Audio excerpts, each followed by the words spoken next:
Hi, welcome back to Smoking Cheltenham. How you doing? In conservatory today, it's kind of been decorated again, so it looks a bit different.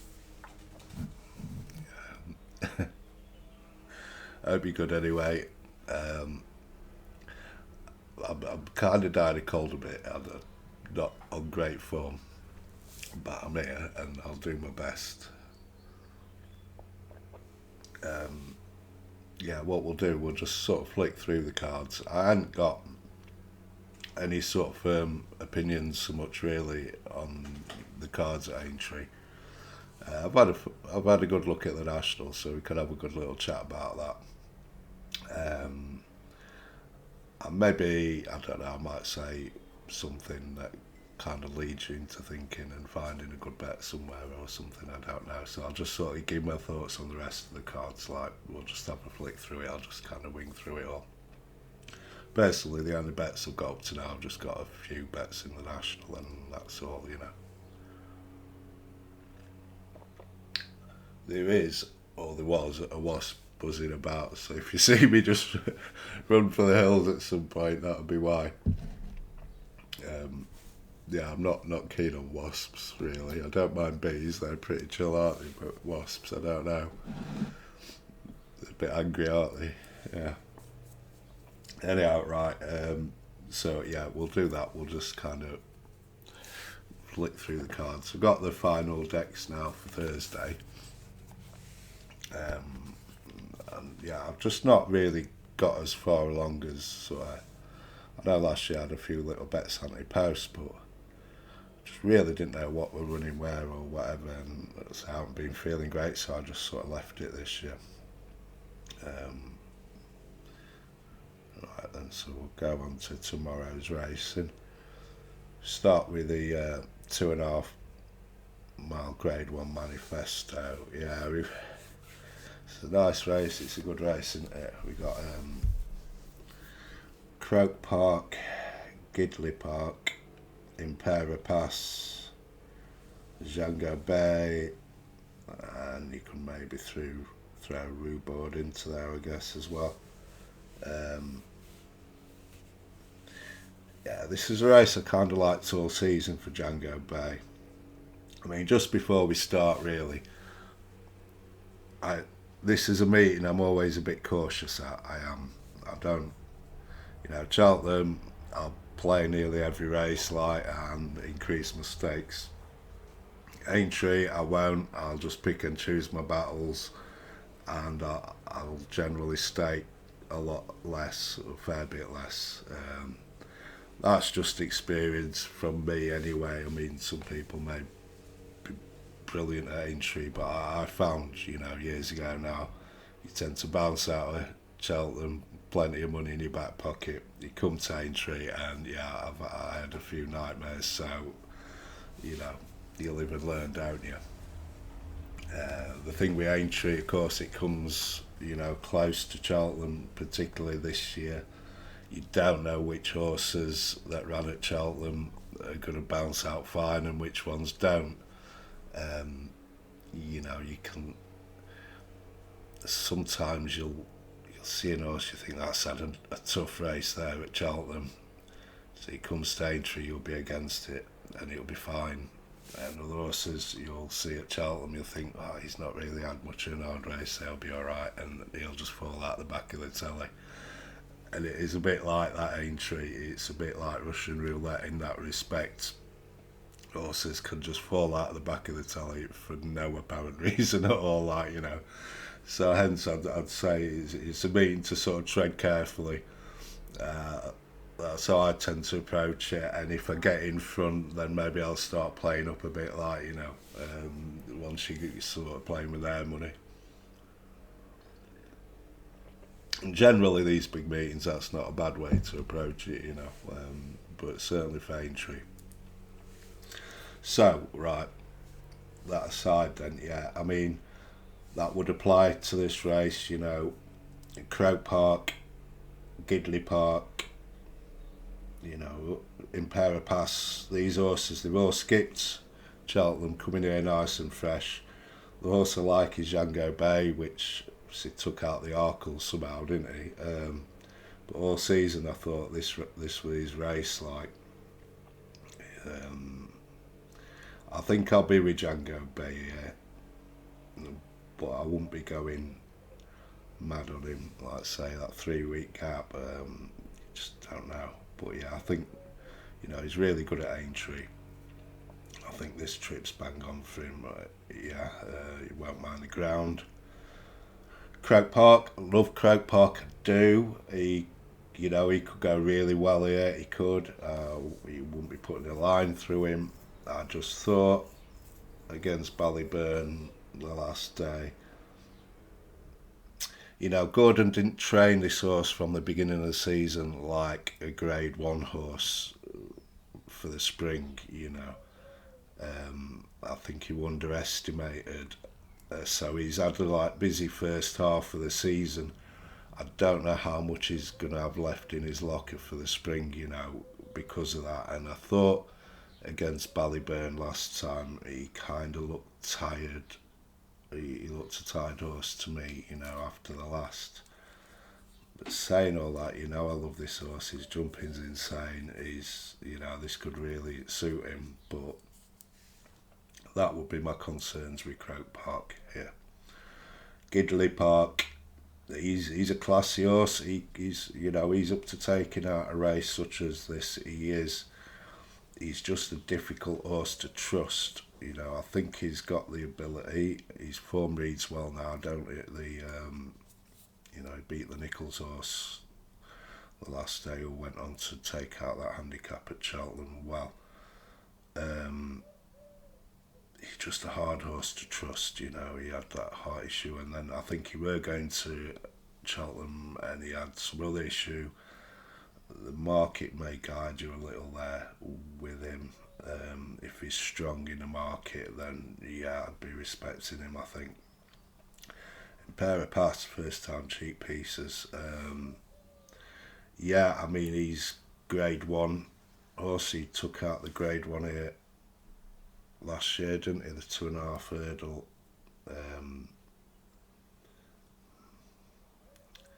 You'd imagine he's the highest rated horse, but he isn't actually. But yeah, he's got some good Grade 1 form. Ballymore winner. He's took this out. This is his trip, I think. Just really disappointing behind Ballyburn last time, weren't he? And he was never really going. Not sure why that is. Not surprised they've gone for the first time cheap pieces here. Possibly, I don't know if this horse maybe likes the sort of soft heavy ground. I just wonder. He kind of looked outpaced from the start last time on the decent ground, and in this grade maybe he just like a bit more dig. I don't want to talk too much. I'm just telling you my thoughts, and I don't want to put you away about stuff. I don't want to wake up tomorrow and thinking, yeah, Pair of Pass wins this, and I'll put you away, aren't I? Say I haven't really fully formed my opinions yet. But I think I'm going to back Django Bay, but I won't be going sort of nuts on him, just keep it small.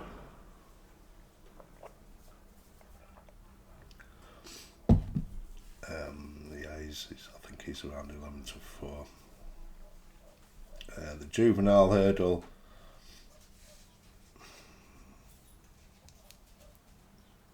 The Henderson horse isn't here, is it? Put your hands together. He did well for us, didn't he? 3-1 favourite. I can imagine him being well suited, decent ground around this track. He's at Caravaggio, isn't he? And you saw that turn of foot he had up the hill at Cheltenham. 3-1 if you want to be taking that. I don't know. Harry Skelton, Dan Skelton, Liv Conti. He's been sort of laid out for this. Mambo number 5s. Okay, I ain't got a firm opinion in that race. I'd like to put your hands together, but I don't know if I want to be taking 3-1. The Boodles win here. Yeah, strange there's not really any sort of trying form coming here, is there? Hmm.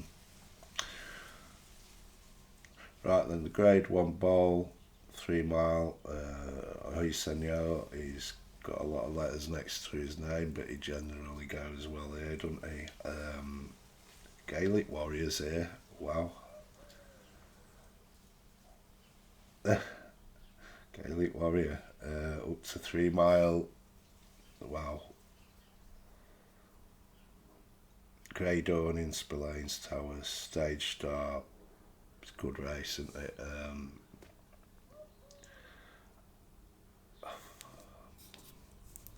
I like Spillane's Tower, I like Spillane's Tower. Grey Dawning has been trained for this, and this should be nice for him. I'd have thought. Sort of flattish track round here, but I think Spillane's Tower's a better horse fundamentally. I do. It's just with Spillane's Tower, he didn't travel over well, did he, to Kempton? So you've just got that doubt about him. That John Durkin form though. He ran factor file close over 2.5. We've seen what that horse can do over 2.5. It's 1-3 at Punchestown. I like Spillane's Tower, I do. I'll probably end up having a small bet on him here, but you have got a few doubts there, haven't you, with the travelling and stuff. I just think Gaelic Warrior, yeah, he's really interesting, isn't he? But the ground might be tight enough for Spillane's Tower as well. It's that sort of meeting. I've had a flick through most of it already, and there's nothing really standing out to me. So, I don't really want to waste your time too much, but I'll just give my thoughts, and I think I'll back Spillane's Tower, to be honest. But again, it's not one I'd be sort of smashing into. The Aintree hurdle, yeah, this looks like Constitutional and Lossiemouth. I'll be playing Lossiemouth here. I will. Hopefully, I can get around twos. Looks a two-horse race on paper, although you never know, do you? We had some wild results at Cheltenham. Woodoo, you got to respect her. Pardon me. But Constitutional, he ran in this before, didn't he? And that was kind of at the time that was his least impressive run. I didn't think he enjoyed the 2.5 really. He's just a very fast horse, isn't he? Lossiemouth, I like her at Cheltenham. I think she's a better horse at Cheltenham than anywhere else. She's 4 from there. She just loves that hill at Cheltenham. But the trip would compensate that to some degree. I think the 2.5 trip.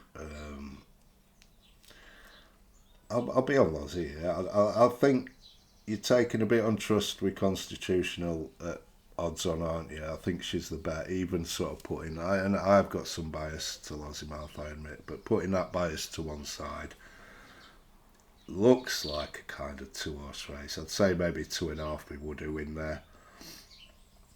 And if you're getting sort of 2-1 or better in a two-horse race, that's generally not a bad bet.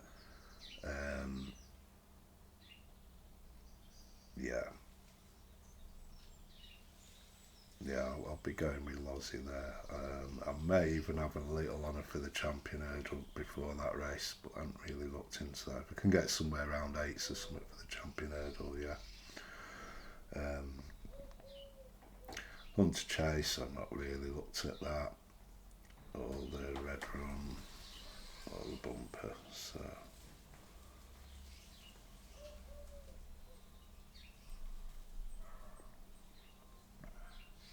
Yeah. So I guess in summary there, so I don't want to put you away. I've not backed any of these horses yet. I think I'll probably go Django Bay in the first. Kind of.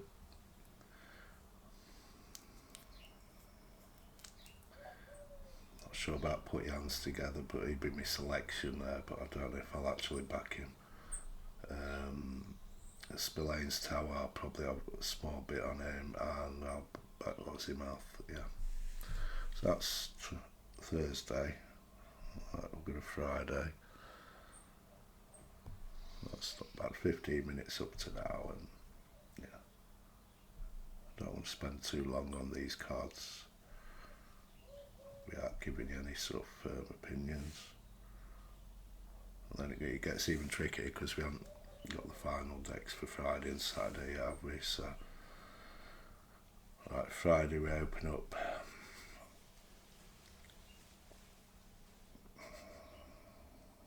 Malmay.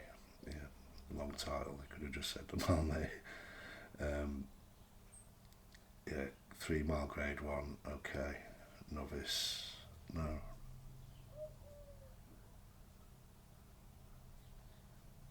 Yeah. No idea what's running here. Cotwell Potter could come here. Dancing Sea. Maya Town. Key de Portburn. Very hard. I don't know what he's running in this race. We'll just skip past that one. Handicaps. Yeah, I'm not going to spend too much time on these at all. What's this one? A 2.5 mile handicap hurdle. I've often got 1 or 2 horses I've kind of earmarked for Aintree. Not so much this year. There's just so many runners in there, and I don't know what's going to run. Let's see if anything really catches my eye. No, it's a race I'd have to have a better look at.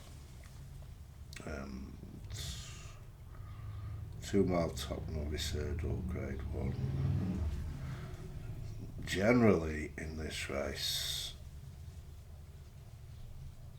it would pay to go with, I think the best place sort of Supreme Horse has got a fair record in this, and that would be Romeo Coolio if he comes here.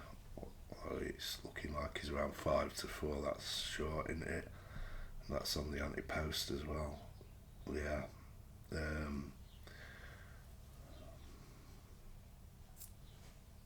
Yeah, so we're not finding much there. Melon Chase, 2.5 mile. John Bon.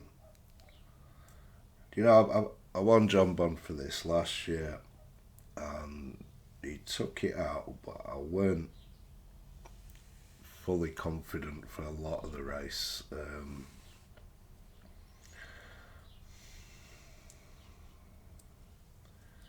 was going to line up against him, maybe El Fabiello, Hartwood, Protectorat. It'd be a fairly small field, won't it, this? He'll be the one to beat John Bon, but it'll be odds on. I may just take a chance on Hartwood. Ran well in that Ryanair. Ran well here last year as well. Just didn't get home over the trip. John Bon probably win, but I may just have a small bet there on Hartwood. Topham. I think I noticed James de Burley were favourite for this. I backed him last year, and I don't know how he managed to not win it. He did very well to not win last year. He'll take a very good ride to win. He wants his head putting on front on the line. I think for that reason, I'd probably be against him. But they probably learned plenty in this race last year, but he should have took it out. He should have done. Um, yeah, look, I just haven't, you know, I've had a good enough look. The one horse that did take my eye, if the one that I liked, out of all of them, the sort of national apart, with this 3 mile Sefton Novice Hurdle, I noticed Jacob's Ladder was here.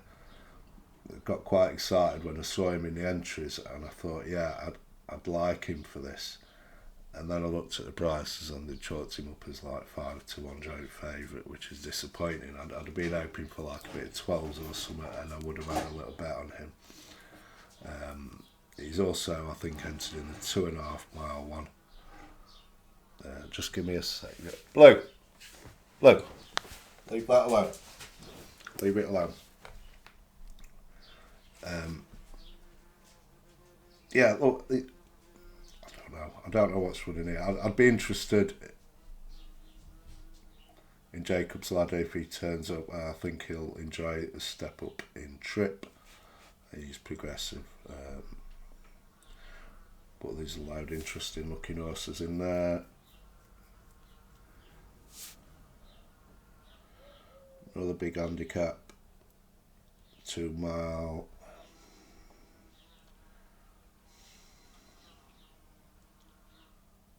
See, I've really not got stuck into the form of these.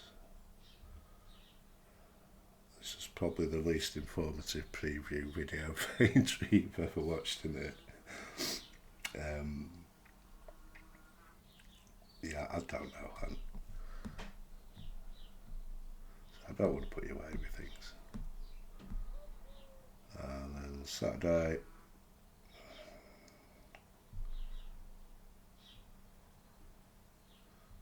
the other races first, and then do the national.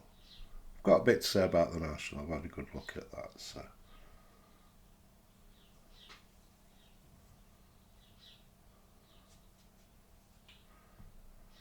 A 3 mile handicap hurdle. Again,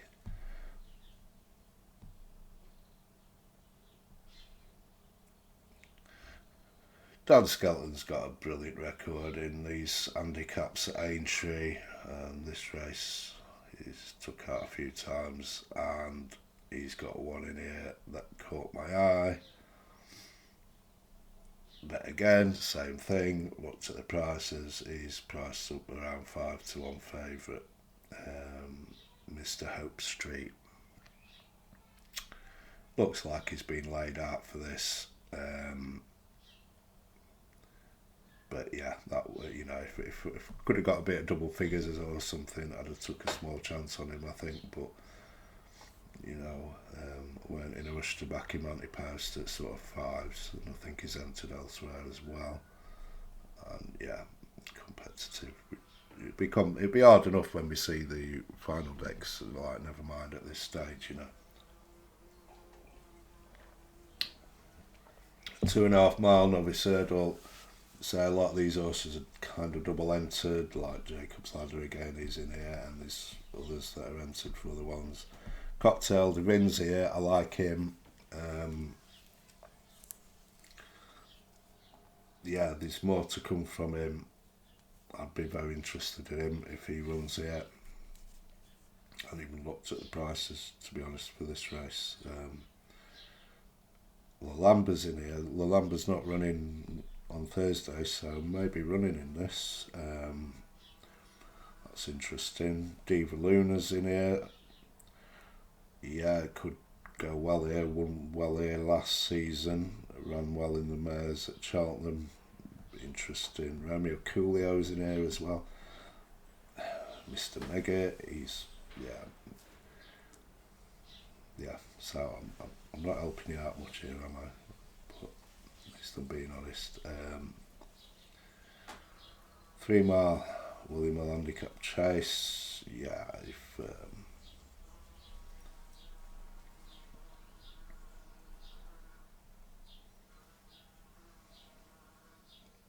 my town comes in, I may just follow up, but 4-1 according to this. So that's got prices, hasn't it? What prices?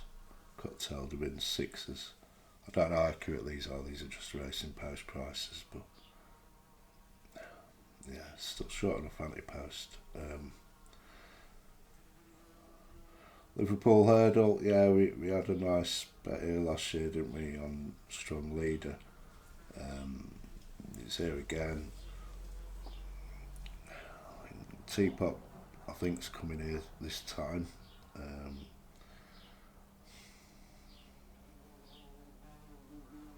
Oh wow, we've got a big bee as well now. We've got a wasp and a bee. Eden Valley Lake. Kit Spuel would be interesting coming in here. Look like, yeah. We've got the National. 2 mile novice. This could be a pretty poor race by the looks of it. Probably at the mercy of Ludesud, but only by nights here as well. And the bumper. Oh, there is a horse I saw in the bumper. Scope to improve. You've heard me mention this a few times if you watched me for a while. Yeah, I was really impressed with Scope to improve last time. I did have a little bit like I'm running about on him for the bumper at Cheltenham. If he turns up here, I'll be back in Scope to improve, I think. Yeah, he's got plenty of gears. I think he showed a good turn of foot last time. He's a horse I like for Henry. Yeah, if he turns up here, I'll be having a little bit on him. Okay. Right then, so the National itself, so we covered all that off fairly quick anyway.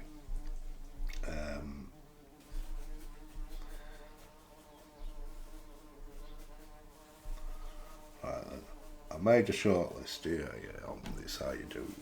I tend to work with the National.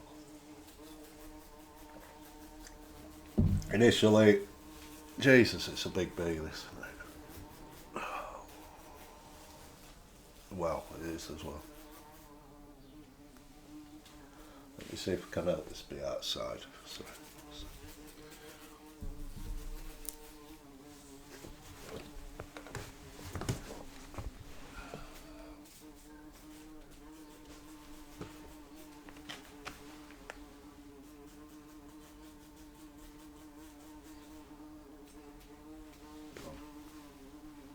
On this way then. That's it. There.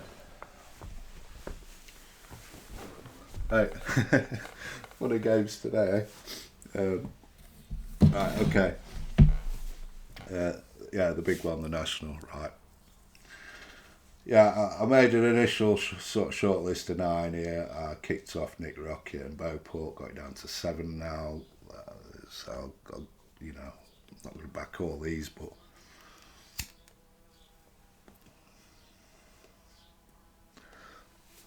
I think that's just the Wasp, that one. Right. So I kind of start in reverse order of how interesting I think they are, something like that. Right. Percival Lagelwa, you know, we've loved him this year. He's done us a couple of favours. Think about this horse. It's funny, do you know, like, you back a winner, okay, and you go through a lot of decision making process, don't you? You make a lot of decisions to arrive at the solution, you know, to the problem of the race. Now, when you back a winner, you kind of presume you've worked out, your workings out are correct, and that's why you've arrived at the solution. It's not always the case, is it? I guess, you know, sometimes you'll back a winner and they win, and maybe your working outs were wrong. It's won for reasons other than you thought. Okay, but we don't like to sort of think about that. We just think, yeah, I'm right about that. Now, the reason I'm saying this is with Percival Lagelwa. We liked him for Leopardstown for Christmas and the hurdle race to some degree as well. Fucking wasps. because of his form for Leopardstown, he just seems to love Leopardstown. That's why we backed him. So for me, I have to. I'm kind of thinking, he's strong at Leopardstown, but his form away from Leopardstown doesn't stack up so well. So for that reason, he'd be fairly near the bottom of this sort of shortlist I'd got. I'd just question, basically, in a nutshell, I'd just question if he can reproduce his form at Leopardstown elsewhere. Okay. But I'll probably have a smallest bit of change on him just because I couldn't let him win without having something on him. Before we get really into this, I'll just. We've got 34 runners now. It's evolved, this race. It's not the race it were, is it? It's just basically a high-end handicap now.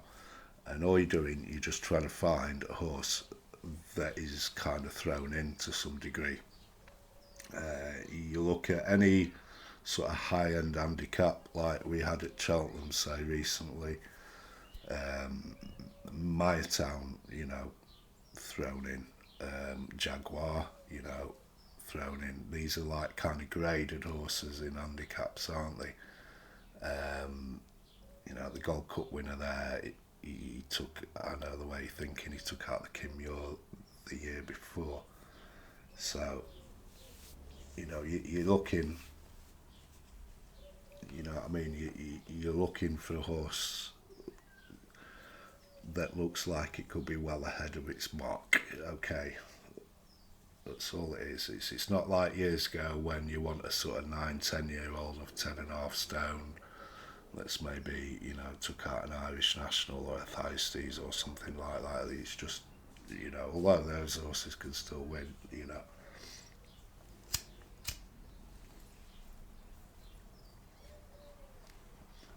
So basically, we're looking for something that's kind of thrown in here. Percy's off 153, and all that sort of strong form he's got is all at Leopardstown. So I'd just be, I wouldn't be sure about that. 3 Card Bragg is a horse. I weren't sure if you were going to get into this, so I need to look into him a little bit more. He's just sneaked into it at the bottom, hasn't he? He's off a rating of 146. I think, he's got scope to be a sort of 150s horse, I'd say. So, he's an interesting horse to look at. He may want sort of soft heavy to show his best. I'm not sure. He's the sort of horse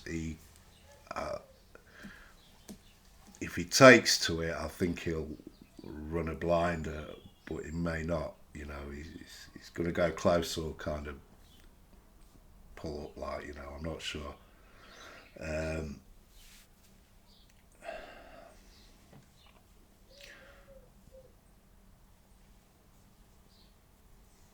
Right, Intense Raffles. He's 151. He's clearly well handicapped. Like I say, last year the winner took out the Bobby Joe before, didn't he? And he was clearly well in at the weights. So the year before, Cormac Rambler won the Ultimate. He was clearly well in at the weights. So I'd start with that. You want something that you think's going to be well in at the weights. Pardon me. Intense Raffles is. So for that reason, he has to be interesting. He's took out an Irish national. He ticks a lot of boxes. I'm just not sure if it's all kind of handicap form, and I kind of like a bit of Grade 1 form as well, or at least high class graded form. But I won't put you off Intense Raffles. He's on this short list,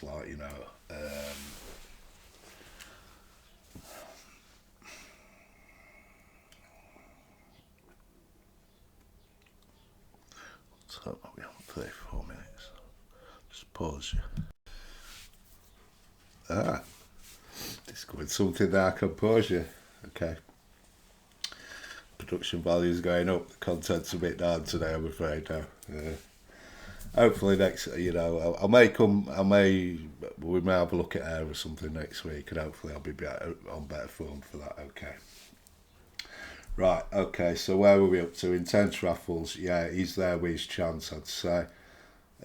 He's off 151 here. He's blinded one last time.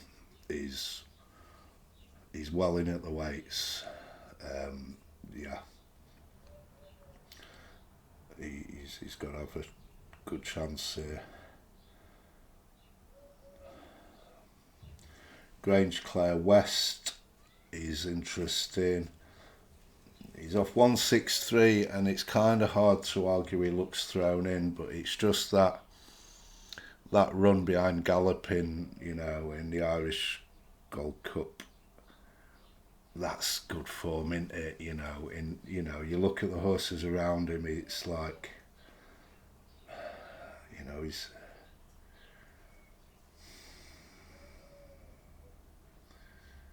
that's classy form to be bringing to the table, isn't it? He dropped him in trip last time. He just looks a shade high in the weights, so that would be kind of going against what I'm saying. I think you want to be £10 plus well in. Is he like a 173 plus horse? Possibly not. He's just interesting on that.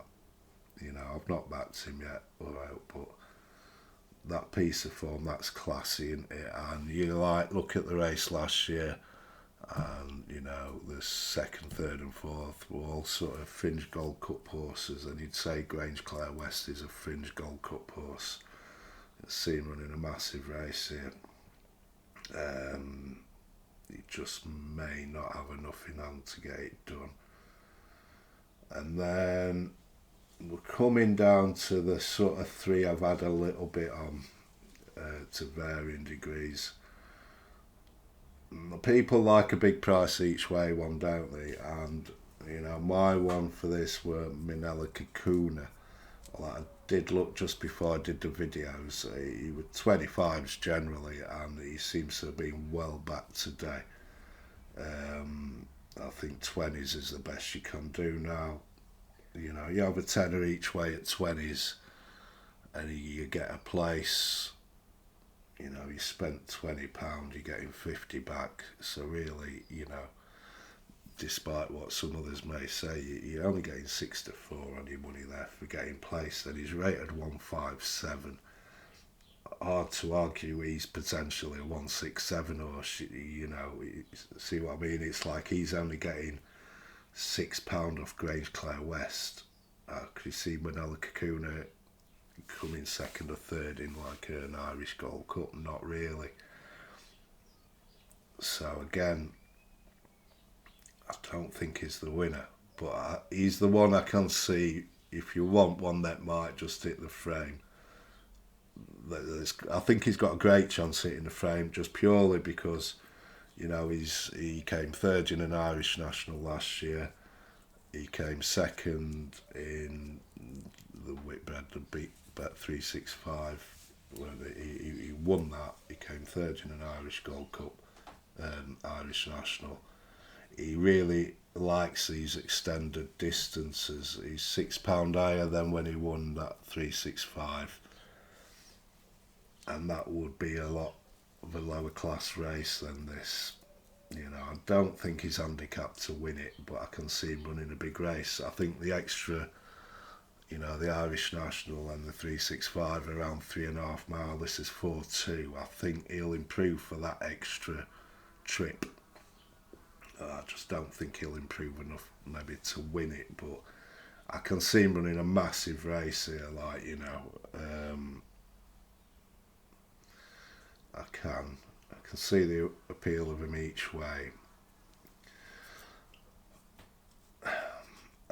So I did a small bit each way on him, but only a small bit, and that was 25. So Highland, I think's interesting here for Nicky. He's rated 147. He's came second in the Corto Star, didn't he? Grade 1 at Christmas time. Now, the winner that day is Jukebox Man. You know, I know a fair judge there who quite likes his chances for the King George next year. So, you know, if you're thinking he's a King George horse, then off 147 he ran him to a couple of lengths Highland. He's got some potential, and I like how, you know, he would have been pretty much the favourite, I think, for the William Hill handicap at Cheltenham. But Nicky's saved him for this, and he's generally prominent. Last time, you know, it was a big field, and they sort of dropped him out. I think just trying to get him to teach him to race in the big fields. He ran second there. He'll like a decent ground, you know, and he could be like a sort of mid 150s horse. So he's got that potential. You know, he could have maybe £10 in hand. I think he's really interesting. And then the one who we're on is Iroko, aren't we? We're already on this fella at 14s, and to be honest, I've got to stop looking at the race because every time I look at it, I just end up backing Iroko again. I do. I think he's got a massive chance here. I do.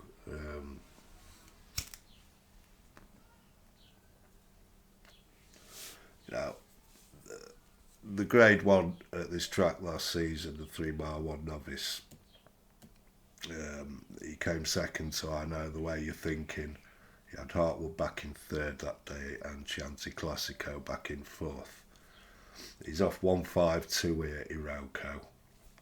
Now, he lost by 4 in that race, so I know the way you're thinking. He was now rated 175 after taking out the Gold Cup. He finished a length and a quarter in front of Hartwood, who's now rated 160 after finishing runner-up in a Ryanair. And I think Chianti Classico, he had 3 or 4 lengths behind. Chianti Classico's now rated 157. He won a competitive handicap first time out well, and then he kind of went wrong in his next race, I think, you know. So, okay, if you rate him on a line with I know the way you're thinking, you get him to 171, okay, that, you know, yeah, that might, you know, he's improved hugely, I know the way you're thinking. But even if you take him on a line through, like, the third and fourth, you still come at a rating of about 161 for Iroko. He's on that course form, it's at the same track as well. He's got about £10 in hand here. And then you've also got, you know, in all his best efforts, like when he took out the Martin Pipe, I know it was only 2.5, but this horse were nowhere, you know, jumping the last, and it weren't till the last sort of 100 yards or so he just stormed up that hill. I think that year he went on to Aintree at 3 mile in that Grand Sefton, came third, again doing all his best work at the finish. Last year in this Grade 1 at this track, he was doing his best work all at the finish again. You know, I know the way he were keeping up with I know the way you're thinking the last sort of half a furlong or so, which is some feat considering how strong that horse tends to come home, you know. So his shapes, like, you know, he's going to improve a lot as well for the extra trip, and if he does, he's already got sort of £10 in hand. He's going to take some whacking here, I think. I know, you know, JP's boys told them last year the connections, this were the national horse for this year, and you know, this year they've just messed about with him all year for this. Like, you know, he's not been off a yard all year, this horse. He'll be ready for Saturday though. In an ideal world, you'd maybe just like a little bit more cut than looks likely. But that's, I'd be very wary about ruling out any horse in this on account of the ground, you know, or out on account of the ground. even, I mean, you know, you look outside and you think this is going to be quickish ground, but they're watering, aren't they? And I think even through the week, it's going to be decent ground, isn't it? You know, you'd say good side, good to soft all week. It'd be interesting to watch the races Thursday and Friday over the national fences, but even if it looks a little quick on the Friday, don't be surprised if they put a ton of water down, you know, Friday night. So, you know, I'd just be a little bit wary of ruling out horses you think want more cut in the ground than looks likely, because you'd imagine they'll put plenty of water down, even maybe Friday night, you know, for this. So, you know, you're kind of guessing a little bit, but I just wouldn't be against horses, you know. I mean, maybe horses you think won't ever, yeah, fair enough, but, you know, yeah, I would. You know, horses that won't cut in the ground, there may well be enough cut in the ground for them.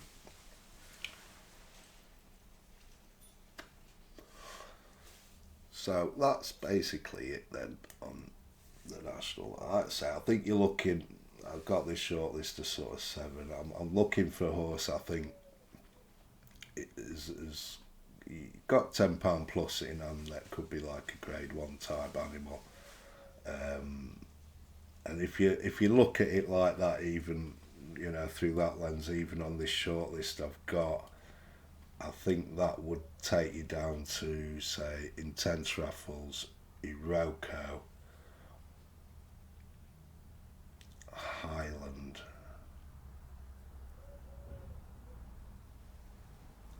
possibly them three. Possibly them three. Say three card Bragg. Yeah, he's interesting as well. Manila Kakuna, I can see running a big race, but I don't think he's got £10 in hand at 157. And Grange Clare West, he's got that class. I can see him in the frame again. I don't think he's got £10 in hand, you know. Percy, yeah, I think he's a mid 160s horse, you know. So yeah, I'd say, and I wouldn't be worried too much about the sort of youth of these horses. I think Intense Raffles is 7, Iroko's 7, Highlands 8, I think. You know, he's suiting younger horses nowadays. We've had one 6-year-old winner. No, sorry, one 7-year-old winner, didn't we? A few years ago, and the rest are sort of 8-year-olds.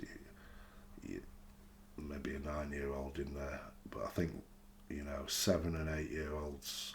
I wouldn't be against an horse for being 7 anyway. We had one take it out a few years ago that was 7-year-old. You look at even like the Irish National. I know it's not quite as far, but we had a couple of 6-year-olds in recent years. Burrows Saint and Intense Raffles take that out. You know, at the age of 6.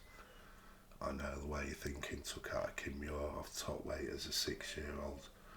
I think that, like say, it's just a high-end handicap now, just another high-end handicap, you know, and you're looking for something.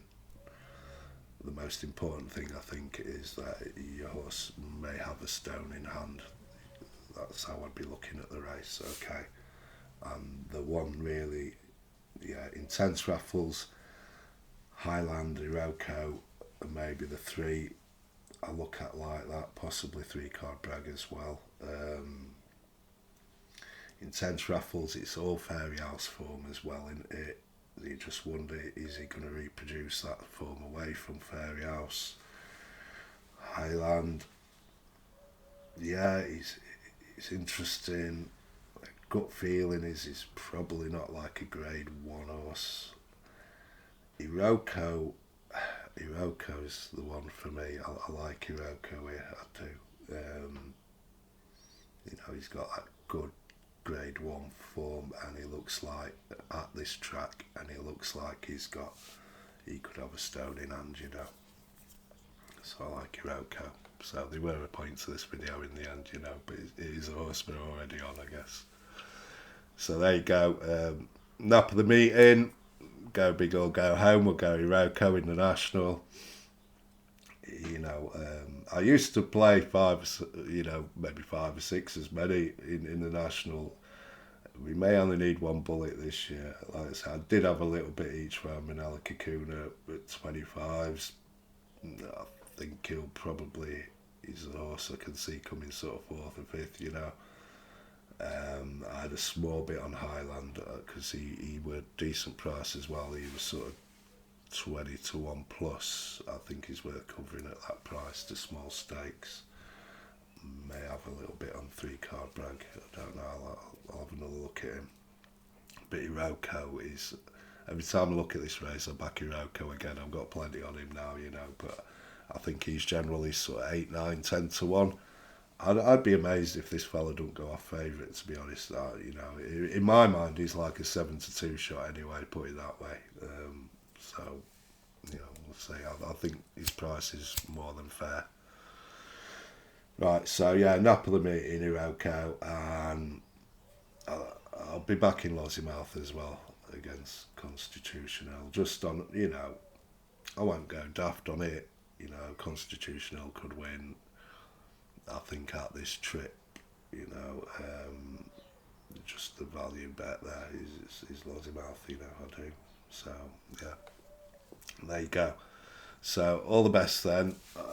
Bit of a ramble there, not so many solid selections, but I'm not going to sit here and say, yeah, I think this is a great bet, this is a good bet, this is a good bet, and then not back them all. I'll just tell you what I've got my money on, and if I'm not sure, I'm not sure. All right. So all the best. Have a great week, and I'll see you again soon. All right. Thanks for your time. Bye.